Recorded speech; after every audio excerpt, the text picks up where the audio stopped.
C'est encore moi, votre frère Kenjo Mukendi, membre ensemble de l'UDPS, pour la deuxième émission.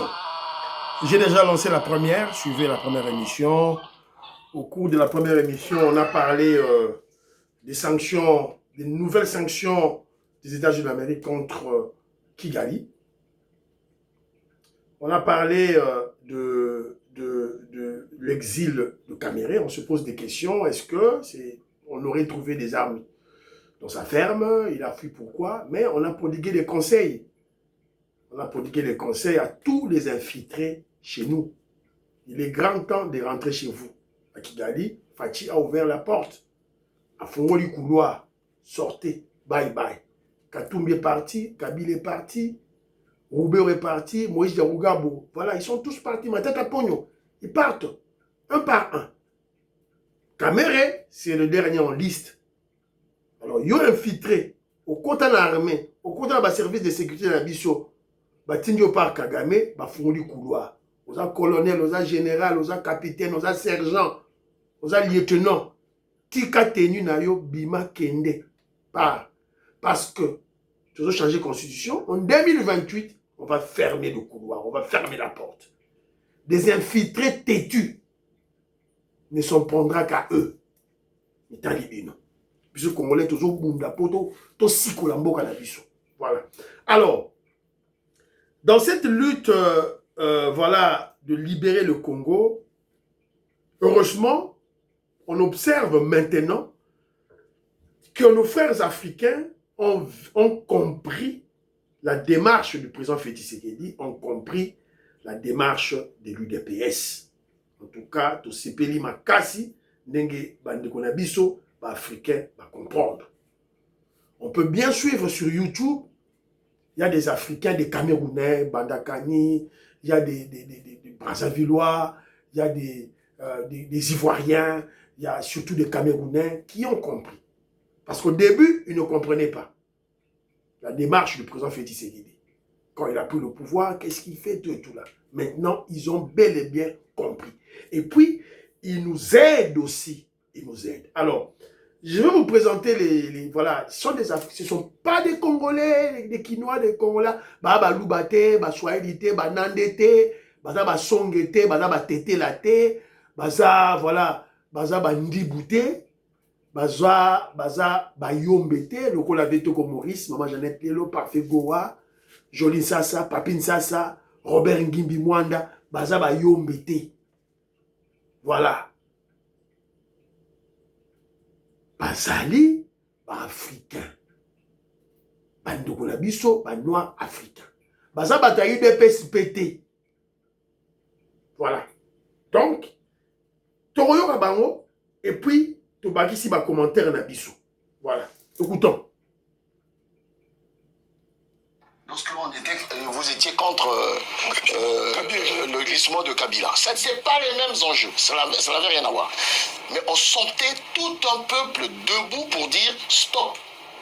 Mais là, au regard des actions que j'ai vues sur le terrain, à travers votre pari de la légitimité populaire, malheureusement, le constat que je fais, c'est vraiment zéro. Pour une ville de presque 20 millions d'habitants, lorsque vous appelez à une action, la dernière fois, où vous vous retrouvez, je vais être gentil, au bas mot 5000, je suis désolé de dire que si c'est ça, parler au nom du peuple, vous savez, au nom du peuple, beaucoup des hommes politiques ont fait tout et n'importe quoi. Ça, c'est la première chose. 5 000, la deuxième chose, Maître a dit... Ils n'étaient pas plus de 500. Plus loin ce que Maître a dit sur le plan juridique. Mais par contre, Armand a dit quelque chose, je pense que je saisis. Vous n'allez pas, et c'est là où il faut comprendre l'intérêt des sachants, pour exprimer l'expression de mon frère, des sachants comme moi, à la fois analyste politique et acteur politique. J'ai toujours dit, j'ai une phrase, la RDC est notre allié naturel, historique, géopolitique et géostratégique privilégié.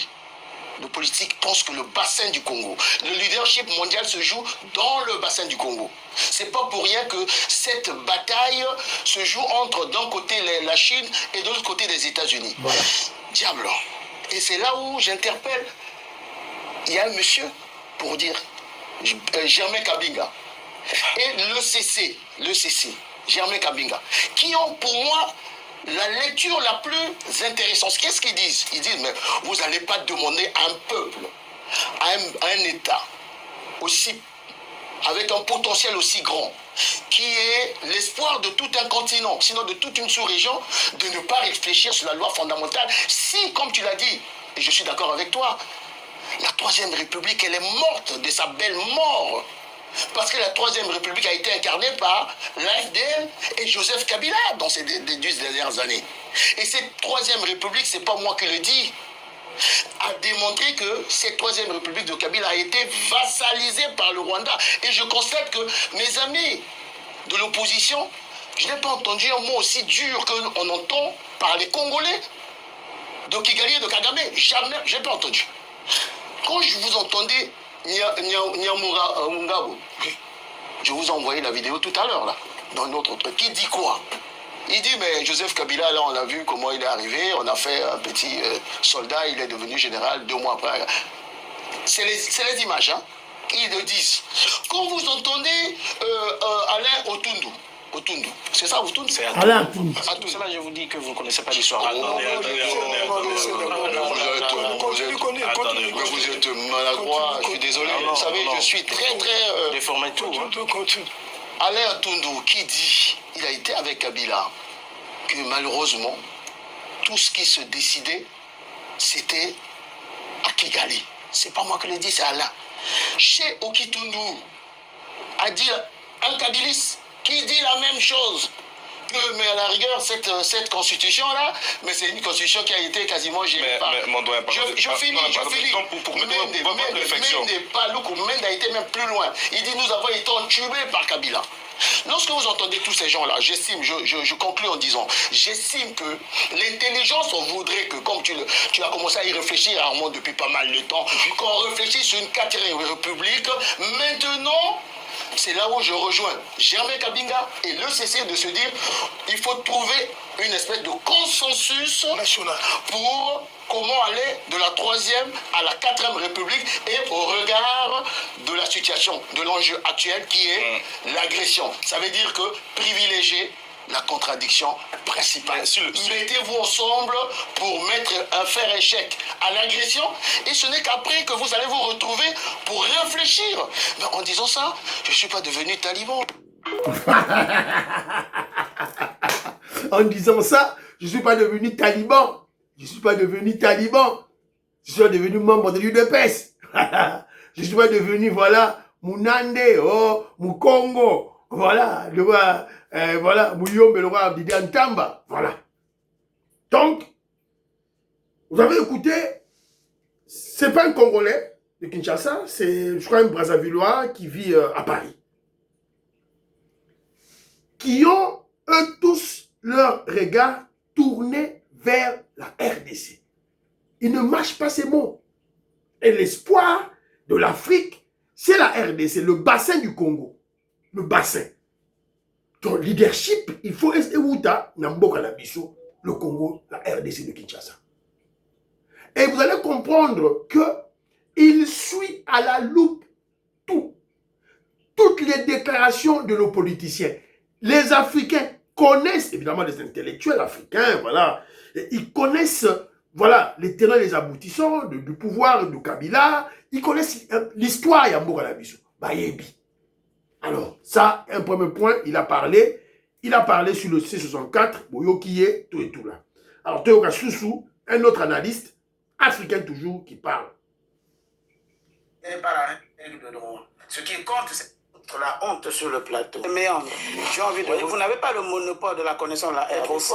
La RDC, c'est de prendre quand même un stylo, on va faire un exercice, un cas pratique.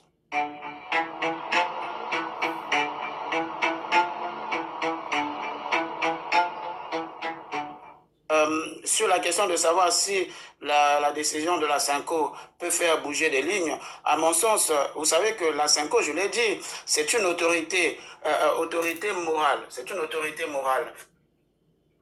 Or, en juriste que je suis, la morale n'est pas la règle de droit. Ce qui compte, c'est ce que dit la Constitution. Point barre. La Constitution dit qu'il faut consulter le peuple. Donc c'est ce qui va se faire. Point. Là, on ne peut pas en discuter puisque nous sommes en démocratie et l'état de droit veut que l'on respecte les règles. Et l'une des règles, c'est de consulter le peuple. Voilà. J'aimerais réagir puisqu'on m'a apostrophé par M. Mbamou. Monsieur Mbamou, j'ai envie de vous dire tout simplement que je regrette que vous soyez, vous représentez une figure assez emblématique de la politique congolaise comme M. Fayoulou, parce que là, vous êtes en train de lui foutre la honte sur le plateau. J'ai envie de vous dire, moi-même, je suis aussi du Congo-Brazzaville. Je suis du Congo-Brazzaville. Monsieur, moi, j'ai publié, j'ai écrit, j'ai rédigé une thèse dont la grande partie a été consacrée à la RDC. Je ne sais pas si vous avez, ne serait-ce que publié déjà une tribune sur votre pays, la RDC. Et au vu de vos interventions, de vos anathèmes, cela révèle tout simplement l'inculture politique et juridique, voire même du fonctionnement institutionnel que vous incarnez par rapport à votre pays et que vous prétendez connaître toutes les méandres. Voyez, vous n'avez pas le monopole de la connaissance de la RDC. La RDC, ce n'est pas un pays qui est fermé qu'entre les Congolais. Non, tout le monde peut s'intéresser à ce pays, y mener des recherches et avoir une idée, une opinion très claire. Donc voilà, arrêtez votre provocation. Faisons un débat de haut niveau, un débat d'intellectuel, puisque bientôt vous allez encore nous qualifier de militants de l'UDPS. Là encore, j'ai toujours l'habitude de le dire que le bon sens vous a quitté. Le bon sens vous a quitté parce que je ne peux pas être du Congo-Brazzaville et être militant de l'UDPS ou membre de l'UDPS. Donc, le bon sens vous a quitté. Arrêtez ces anathèmes, faisons un débat d'une haute facture.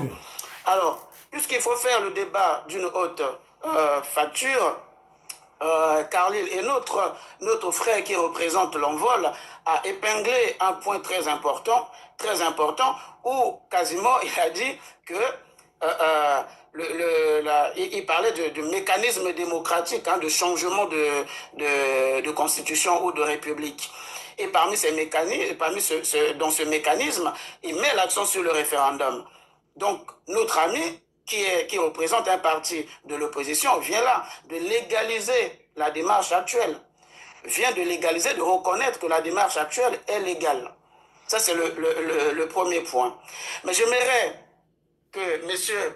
Mbamou et tous ceux qui contestent la démarche actuelle, là encore, je répète, vous m'excuserez si je vais trop fort, de prendre quand même un stylo, on va faire un exercice, un cas pratique, très simple. On va rappeler d'abord les faits. Les faits, c'est que vous vous opposez à l'organisation du référendum. C'est-à-dire qu'il n'y a pas de référendum sans l'Est, ce qui est légitime. Pas de référendum sans l'Est. Et puis, par ailleurs, vous appelez, donc le 12, vous appelez à la démission du président de la République. Posons-nous la question. Oh, le 8 juillet. Pardon, le 8 juillet. Vous appelez donc à la démission du président de la République. Posons-nous la question. Si le président démissionnait le 8 juillet, vous écoutez et il démissionnait. L'article 75 de votre Constitution, que vous prétendez connaître, dit quoi? Qu'en cas de vacance du pouvoir ou en cas de démission du pouvoir, c'est le président du Sénat qui assure l'intérim. Et le président du Sénat a 3 mois pour organiser les élections. Donc, si le président démissionne, le président du Sénat va occuper l'intérim et donc organisera les élections dans 3 mois. Très bien. Mais est-ce que pensez-vous que le président du Sénat pourra organiser les élections dans un délai de 3 mois tant que Goma, Bukavu et d'autres territoires à l'Est sont encore occupés? Où est l'intelligence dans ce que vous réclamez en fait? Moi, c'est ça la question que je me pose. Vous êtes conseillé par qui? Qui vous conseille véritablement? Qui vous conseille? Donc vous voyez qu'on tombe dans le même résultat de ce que vous contestez. Vous refusez le référendum parce que l'Est ne va pas voter. Vous appelez à la démission. La démission a pour conséquence la succession du président par le président du Sénat qui va organiser l'élection dans 3 mois. Mais est-ce qu'il aura la possibilité d'organiser l'élection dans 3 mois alors qu'à l'Est, les territoires sont occupés? Donc, on ne peut pas vouloir une chose et son contraire. On tombe toujours sur le même résultat. Où est passée l'intelligence politique de l'opposition? Je ne dis pas que les opposants sont idiots, c'est pas ce que je suis en train de dire. Je dis qu'il leur manque actuellement le bon sens et l'intelligence politique. Et l'intelligence politique. Parce que quand vous faites ces choses-là, les mots ont un sens. Quand vous appelez à la démission, est-ce que vous avez pris le temps d'examiner votre constitution, de lire les conséquences qu'il y a derrière? Non, vous ne l'avez pas fait. Pourquoi? Parce que vous êtes focalisé uniquement, vous faites la politique de la rage, la politique de la haine, en fait, envers le régime actuel, tout simplement. Merci, maître. Merci, maître. Je crois que ce n'est pas la politique de la rage, c'est la politique du ventre. Ce sont des ventriotes. Ce sont des corrompus, des achetés de Kigali. C'est ça la réalité. Ce sont des gens qui ont étudié. Hein? On doit pas. Moi, je m'en en cache pas. Ils ont étudié les Fayoulou, les Sessanga, tous ils ont étudié. Mais, science sans conscience n'est que ruine des larmes. Je vous ai souvent dit, la probité morale et celle intellectuelle marchent de pair. Ils n'ont pas la moralité en eux. Ils ont vendu leur âme, ils ont vendu comment je dirais, leur personnalité à Kagame, à Kigali. Ils répondent et obéissent à Kigali. C'est ça le mal, c'est ça le comble. Voilà, donc, pour la deuxième fois, on a tous compris, Congolais que nous sommes, que comment je dirais, nos frères connaissent bien la politique du Congo. Ils connaissent bien la politique du Congo, tout et tout là. Alors, Nachi Asusu, dernier élément, je crois, dernier élément, on a Zaki Nayango, Nachi Yango, Toyo Kalisusu. Et je termine sur une main. Vous êtes des hommes de Dieu. La 5 ans, c'est des hommes de Dieu. Moi, j'ai été choqué en tant que Congolais, en tant qu'Africain, de voir la 5 ans se retrouver à Goma en train de rigoler avec le M23, alors qu'il y avait encore des tombes fraîches, des cadavres dans les morgues de Goma. Rien que ça m'a choqué d'aller rigoler avec Kagame, qui est l'agresseur depuis 30 ans de la RDC. Donc, voilà pour moi des éléments factuels qui posent problème sur l'approche qu'a choisi la Cinco. Et je termine sur une image. Vous êtes des hommes de Dieu. Écoutez très bien. Écoutez très bien. Moi, j'ai été choqué en tant que Congolais, en tant qu'Africain, de voir la Cinco se retrouver à Goma en train de rigoler avec le M23, alors qu'il y avait encore des tombes fraîches, des cadavres dans les morgues de Goma. Rien que ça m'a choqué d'aller rigoler avec Kagame, qui est l'agresseur depuis 30 ans de la RDC. Donc, voilà pour moi des éléments factuels qui posent problème sur l'approche qu'a choisi la Cinco. Et je termine sur l'image. Nomoro boyoki marambaza koloba. Nayoki information moro awa e kwelinga yawa. Nayoki information moro kwelinga ya, la femme de Kabound a été convoquée. Dans le parquet. Dans le Bélango, dans la troisième émission, tout là, dans chaque troisième émission, l'information est belée, photo le Bélango, tout le Bélango, tout aussi, pour armée numérique, ils ont outillé. Voilà, c'est un peu ça. Vous avez écouté des Africains qui fustigent le comportement de la Senko, de Ambongo, Chole, Mouteba. On a même vu Mouteba en train de bénir Nanga. Nanga qui planifie de tuer les Congolais, de violer le maman pour l'intérêt des Rwandais de Kagame. Mouteba qui vous béniriez. Ça met mal à l'aise nos frères africains. Nous sommes avec le Congolais Lamuka. O Lamuka, O Yeba. Nous sommes avec qui? Les Ambongo, les Chole, les Mouteba. Parce que les Africains les connaissent déjà. Ce sont des espions au service des impérialistes. Congolais Lamuka, Baron la route à Chole, Mouteba et Ambongo. Vous partagez l'émission. Bye bye.